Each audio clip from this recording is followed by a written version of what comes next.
All right, hey guys, owner and founder of B Team Co. here. Made a little trip to come hang out with Crime Co. We're gonna go do some fun training here in a little bit, but doing a little breakdown video with them on a kind of a Ranger sniper kit setup. With a disclaimer of that, this is what's worked for me for the past several years that I've been a sniper at the 75th Ranger Regiment. I've seen other people do totally different things for me, and it works great for them. This is just how I did it. It's what worked best for me.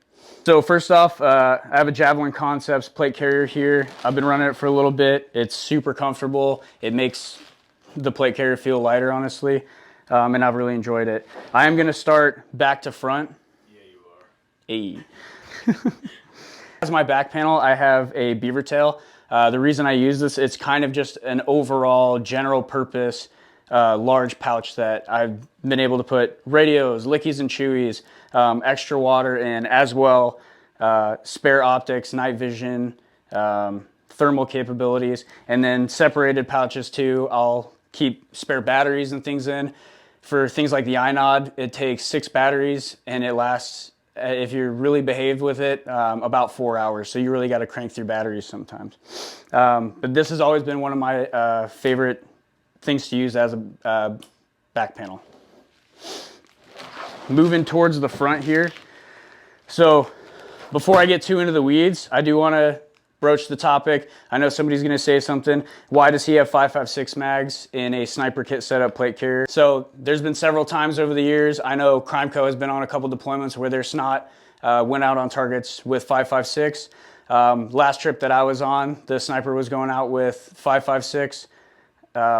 The big thing about that is, one, know your capabilities.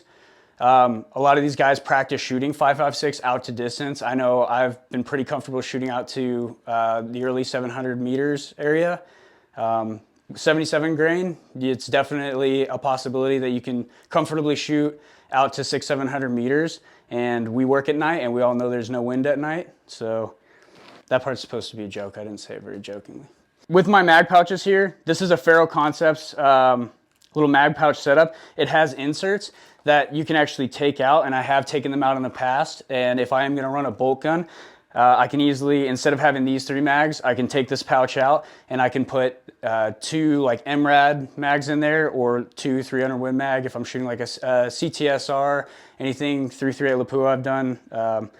And if I was whatsoever insecure about them falling out or anything, what I would actually do is retainer band them to the inside, and then when I wanted to, I could move with them comfortably and pull it, that retainer band would pop right out. And then I'll still keep in the front here these Blue Force Gear mags. These Blue Force Gear flexible mags are great because they can hold your 5.56 mags, 300 blackout, but I can also put 7.62 mags for an SR25 in here, no problem. At the bottom here, I have a Coyote Tactical dangler pouch. I recently was doing some medical training, so it's full of medical equipment, but in the past I've also used that to carry spare batteries, an extra thermal at one point, little tools, lickies and chewies again, things like that. So the Coyote Tactical Dangler is awesome for a number of different things. So on the side here, I have a Spiritus GP pouch. I've used this over the years as a team leader. It has a little divider in it. I would put my min safe of like no nail in here, and then the remainder of that no nail in that other side. As well, I could put the initiator on the outside. I've been using it to carry fix-it sticks for a good period of time, as well as another mag on the other side. Fix-it sticks are always a great thing to have on you before operations. You're doing your PCCs, PCIs. You can torque down everything, check and make sure everything's rightfully in its place, or it can be a lifesaver if anything does go wrong. So I'm going to move on from this kit and also kind of go over my previous kit that I've worn for a good period of time.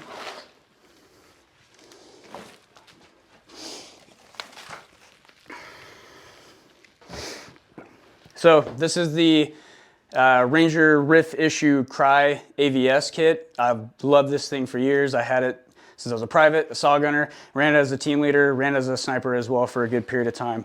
I had kind of customized mine out over the years. I had taken, there's a liner that comes with it. I took that liner out, added these like high-speed gear shoulder pads that I got from a good friend of mine, and then taken these cummerbunds and actually attached them to the bungee attachment portion that goes in the back, so it has a little bit more flexibility. As you can see, had the Blue Force gear mag pouches in the front here. You can see it pretty easily fits those 7.62 mags for an M110, SR25, whatever you need it for. And then on the back, so this was a back panel that we were able to get in Ranger Regiment. I love this thing for a number of different reasons. Ran it as a team leader again, ran it as a sniper, able to carry different things like separate batteries for things in here. I'd waterproof them, keep them in here. It's super important to have them be waterproofed at all times. Maybe some lickies and chewies in here.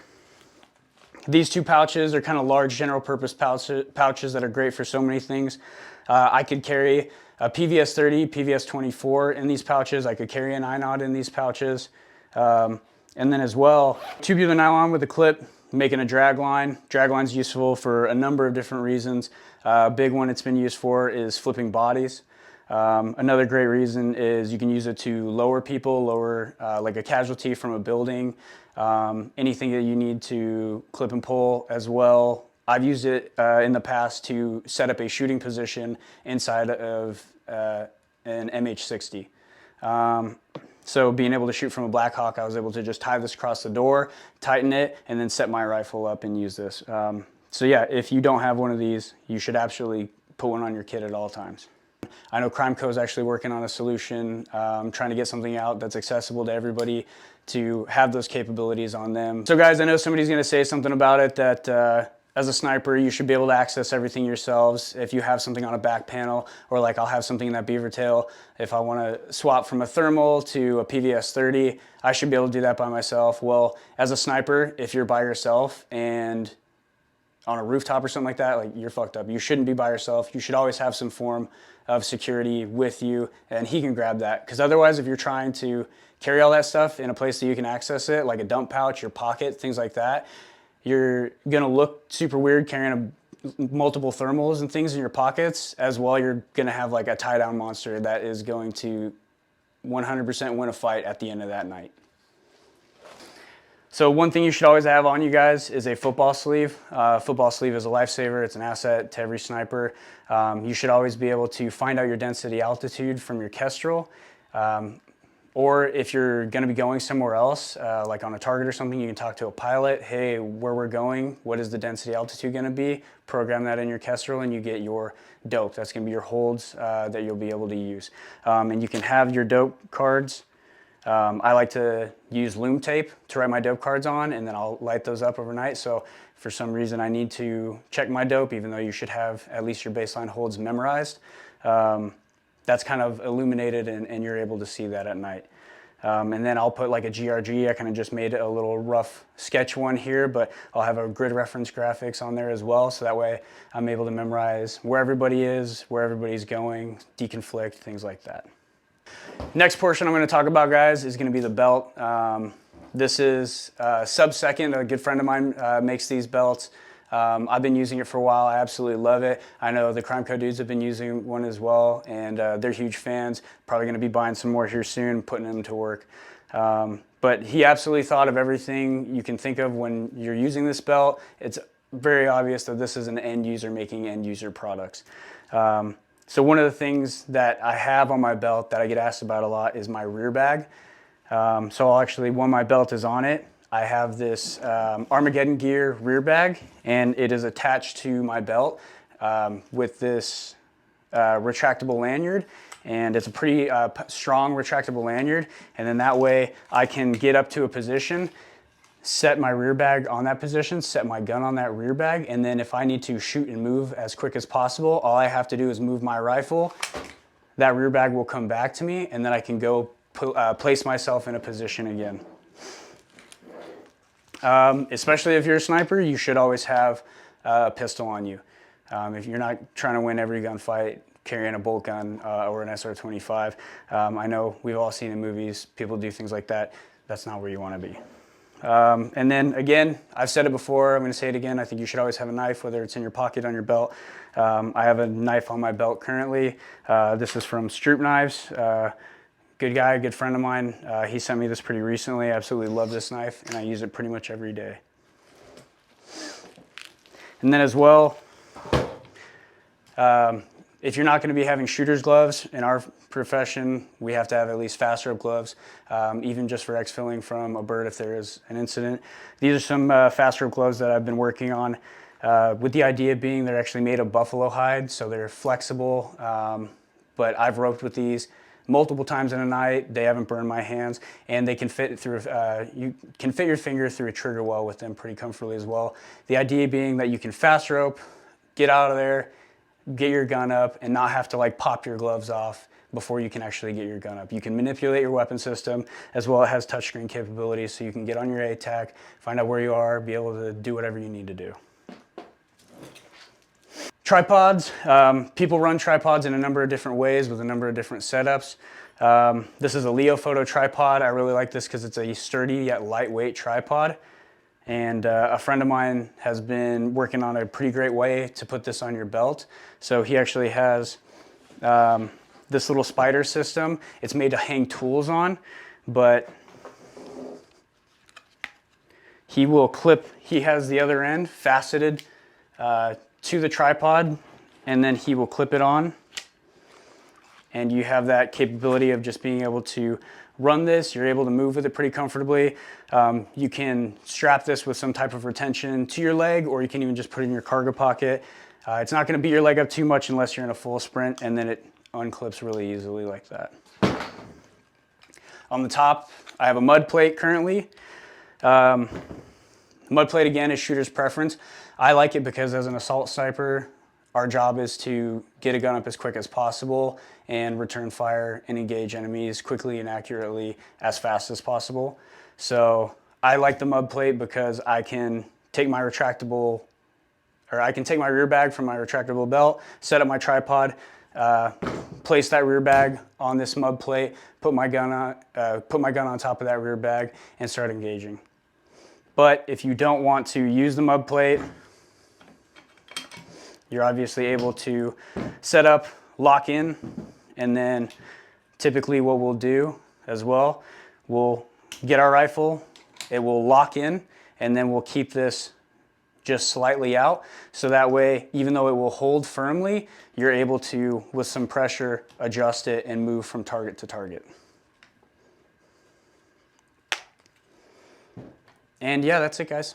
Actually, I want to say one thing about this and then one thing about the helmet. One last thing I want to mention on the tripod is however you set up your tripod, whether it's the mud plate, whether it is you're putting in that locking system, you need to practice and you need to get reps.